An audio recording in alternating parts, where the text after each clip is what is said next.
Malaisie, la plantation de Johor Labis, exploitation de palmiers à huile et d'EVA. Et ces petites maisons au toit rouge sont les linas, où vivent les coulis, les ouvriers de la plantation, groupés en colonies autour de leur chef d'équipe. C'est charmant. Et curieux.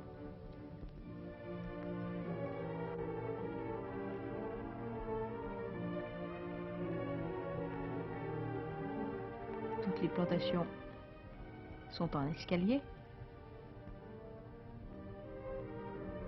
ce qui est une façon d'utiliser tout le terrain. Dès le matin, les coulis travaillent bien sûr, et regardez comment ils s'y prennent. Ceci est un arbre à caoutchouc, il a été importé voici moins d'un siècle par un Anglais qui au péril de sa vie l'a volé en Amazonie. Cette indienne se prépare à gouger. Regardez le soin avec lequel elle travaille. L'arbre est saigné. Il va tout à l'heure pleurer son latex. Voilà, qui tombera goutte à goutte dans des petits récipients. Exactement comme nos pins des Landes.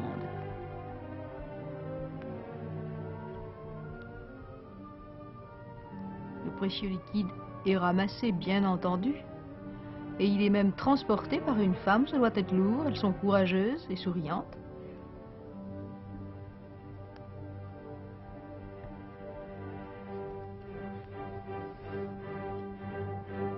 Et sur le bord de la piste, les ouvriers se retrouvent pour collecter le latex. Chaque récolte est pesée, immédiatement emmagasinée pour être dirigée sur l'usine de traitement, toujours très proche.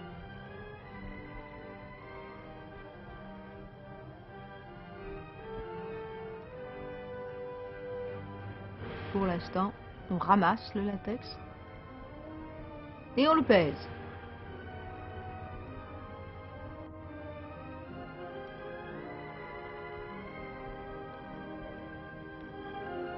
On dirait qu'ils ont des bidons de lait.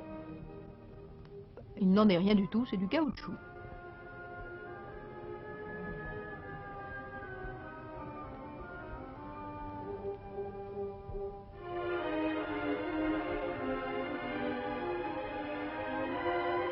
Il faut absolument l'empêcher de se durcir avant d'avoir été vidé.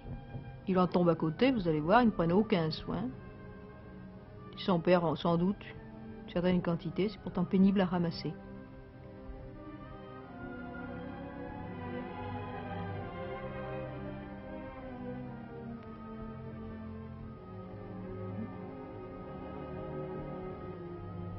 Il faut bien laver ces bidons pour les emplir une nouvelle fois.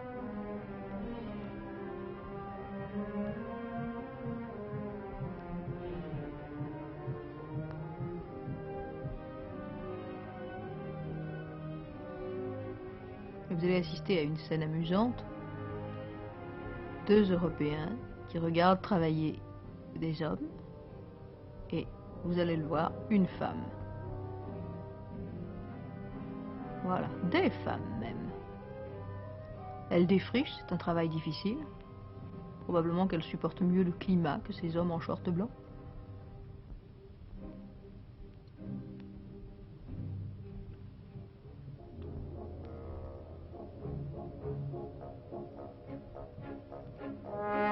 Elle a tout de même très chaud. Son vêtement semble trempé de sueur. Et nous voici à l'usine de la plantation où les ouvriers surveillent les machines de latex qui se transforment ici en caoutchouc. Non pas les machines, mais le latex.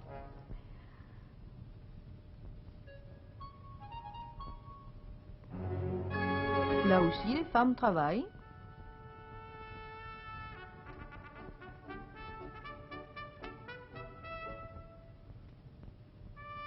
Il faut être adroit de ses mains.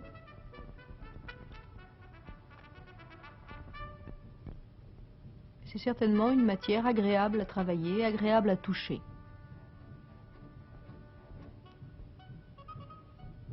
C'est joli. Ça a l'air confortable. Voici prêt à partir cette fois.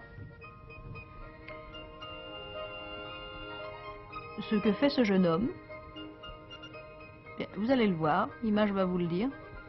Voilà.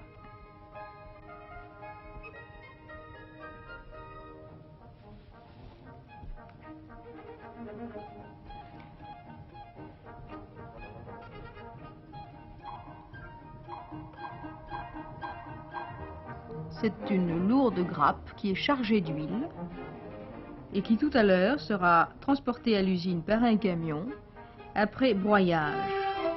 Le soir, un petit train de couleur orange, ce qui est très gai, transportera à la gare les citernes pleines d'huile.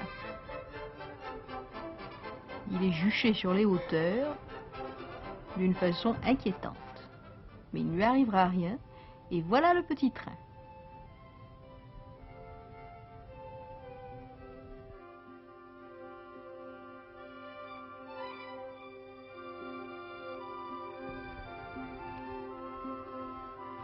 Le travail est achevé, mais rassurez-vous, les coulis n'ont pas perdu leur temps. Regardez ce qu'ils vont ramener chez eux pour leur dîner s'ils sont très nombreux, et pour les pots de grès de salaison s'ils sont moins nombreux.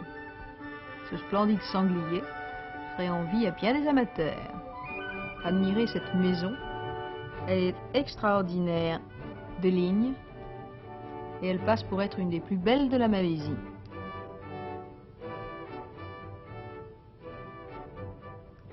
C'est la maison des Palmes, où vécut Henri Fauconnier, un Français.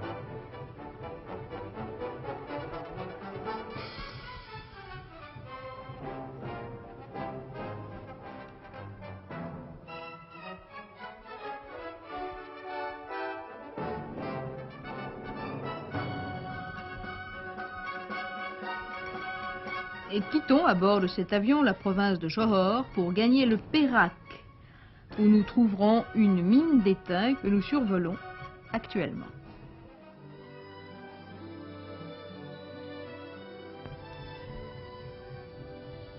Et là, nous trouvons, après le vert de Johor, le bleu fondu des eaux et la blancheur des sables.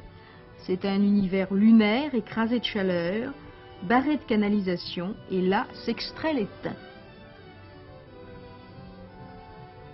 Comment s'y prend-on? D'une façon très rafraîchissante, vous allez le voir. Voyez tous ces jets d'eau? Eh bien, ils sont braqués par un homme, ils sont extrêmement puissants, et ils sont braqués par un homme contre une paroi. Et les eaux, en ruisselant, entraînent le métal, puis la boue obtenue est pompée. Mais tout d'abord, attendez de voir le gros plan, le voilà. Regardez-le opérer. Vous voyez la puissance du jet. Il fait sauter les morceaux de roche entiers. Tout ça par une petite pression de la main.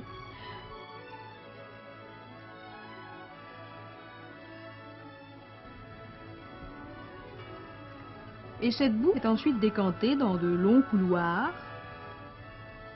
Voyez-vous, elle est amenée par cette espèce de pipeline aérien. Et déversée dans ces couloirs, où patiemment un homme remue l'eau. Je ne sais pas si c'est très sain de marcher dans de l'étain du matin au soir. Enfin, lui, c'est son métier, il l'accomplit. Et à force de décanter l'eau, le métal sortira, il sera extrait. Vous allez le voir, le voici. On dirait du poussier de charbon. Et il est mis en sac pour l'exportation, car il constitue une des principales richesses de la République de Malaisie.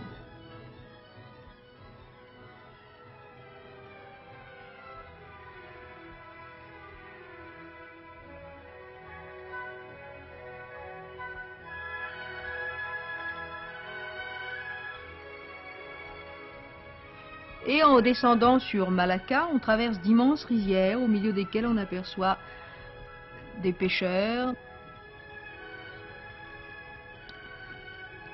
Malacca, la seule ville historique de Malaisie, ce sont les maisons que vous venez de voir, ces buffles,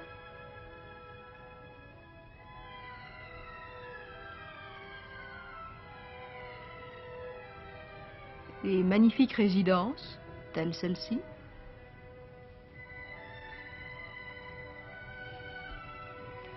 Et il y a 400 ans, saint François Xavier vint prêcher l'Évangile. Sa statue, toute blanche, domine la baie. Malacca garde toujours l'aspect de l'ancienne colonie portugaise qu'elle fut, avec ses nombreuses églises, sa place et ses maisons rouges. On peut aussi visiter la région des vieux forts, si on va là-bas faire du tourisme, qui gardait autrefois le détroit.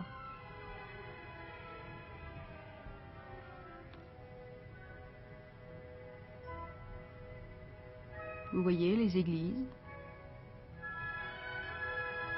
simples au fond, très simples, et toutes ces maisons rouges, les unes à côté des autres.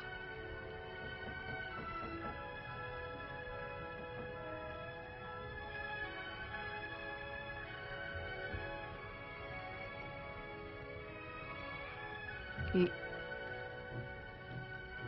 ces constructions plus anciennes, très anciennes celles-ci, et ces canons maintenant silencieux à jamais, espérons. Canons tournés vers le large.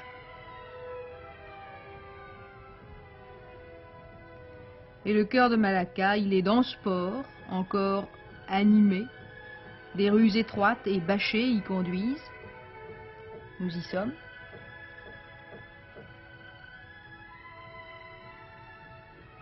Et Malacca, au passé prestigieux, a maintenant le calme et quelques barques de pêche. Reste la dernière activité de ce port qui voit les boues le gagner et peu à peu le paralyser.